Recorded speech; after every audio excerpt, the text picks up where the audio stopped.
Hello, I'm David Hughes. Welcome to Your Perfect Body, the podcast of the Esoteric Teaching Community.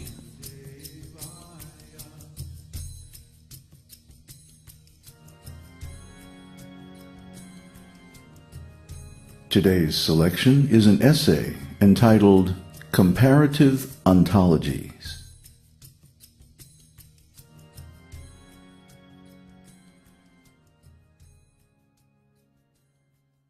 We use the term ontology in the sense of a collection of stories about the universe, life, and everything that we use to explain how things work and to make decisions.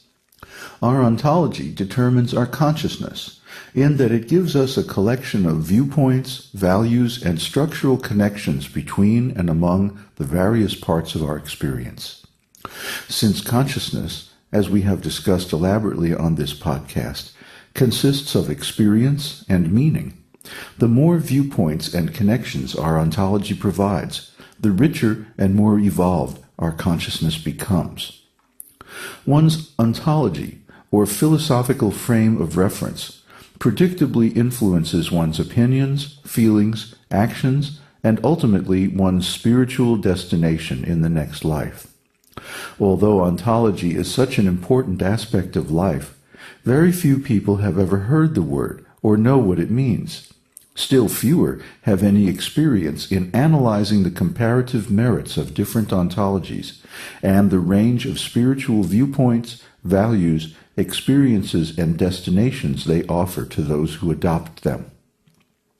Earlier on this podcast, we compared one's ontology to a computer operating system, offering a variety of different functions and services to the mind and intelligence.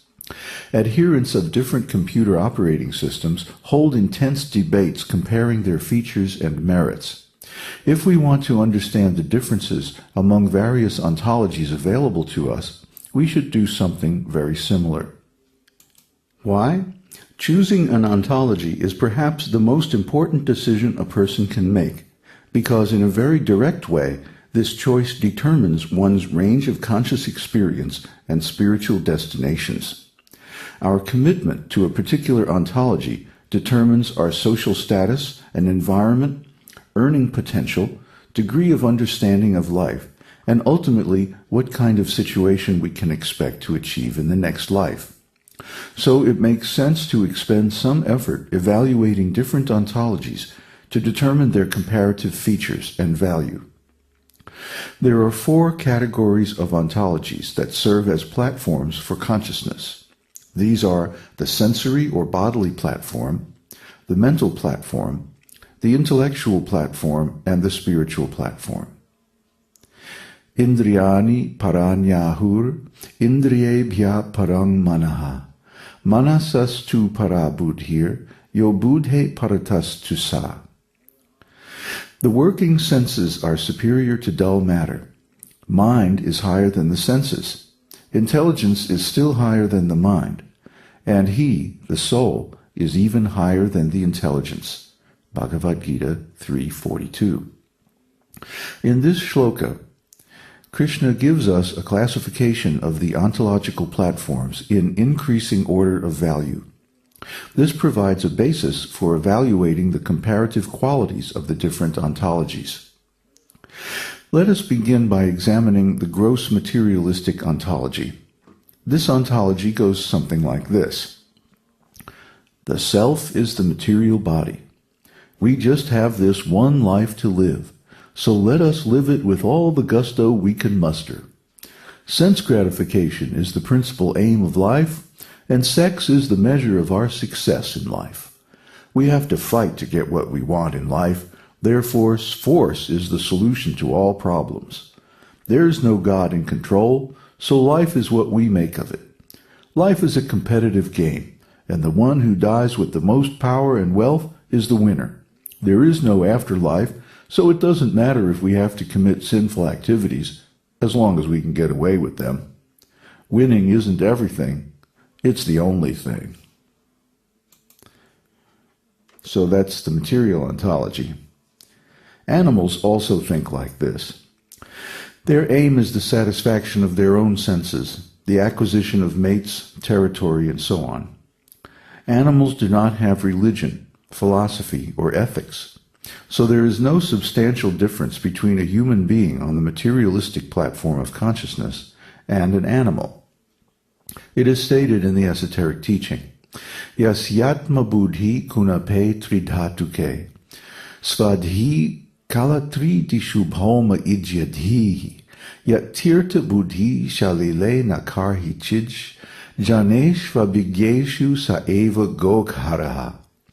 A human being who identifies this body made of three elements with his self, who considers the byproducts of the body to be his kinsmen, who considers the land of birth worshipable, and who goes to a place of pilgrimage simply to take bath rather than meet men of transcendental knowledge there, is to be considered no better than an ass or a cow. Śrīmad-Bhāgavatam 10:84-13. Therefore, one who is on the materialistic ontological platform is heading for an animal birth, for his consciousness is basically indistinguishable from that of an animal's. Next is the mental ontological platform. This ontology goes something like this. I like this and I dislike that.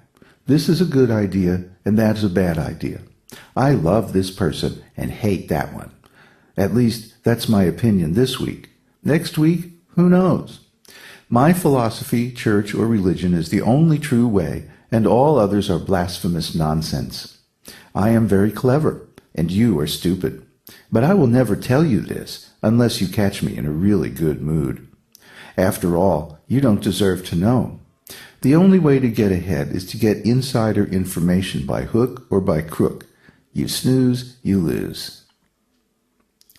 The mental platform is unstable because it is completely subjective, based on personal whims, moods, opinions, likes and dislikes, acceptance and rejection by the mind. There is no objective basis for evaluating anything. Everyone's opinion is as good as everyone else's. One who is on the mental ontological platform has many opinions, pro and con, but they are not fixed. As circumstances change, so does his mind. Thus, he cannot find peace. The person on the mental platform is better than one on the gross physical platform, because at least he thinks, after a fashion. This qualifies him to take a human birth in the next life, although not a very advanced one. Next, let's examine the intellectual platform. This ontology goes something like this. All the problems of life are solvable by knowledge, reason, and empirical research. Therefore, by advancement of material knowledge, we will eventually become immortal and completely free from disease.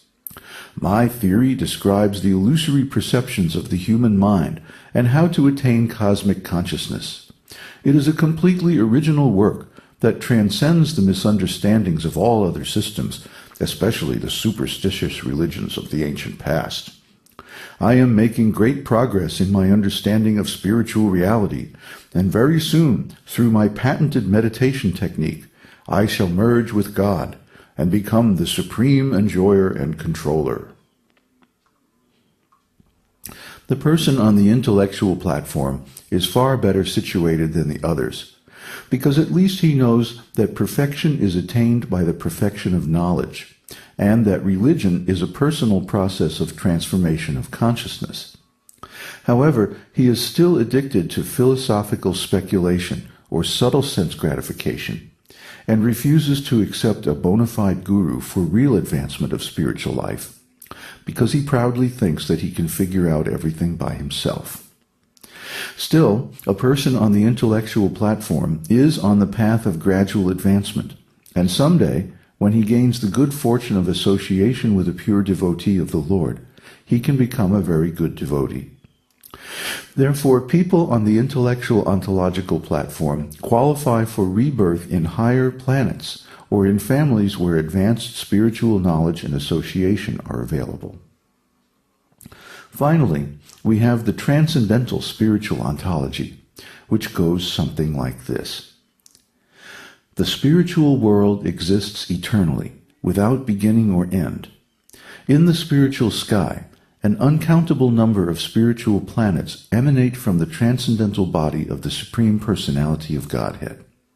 An unlimited number of spiritual living entities also emanate from him, and he maintains wonderful, ecstatic, loving relationships with all of them.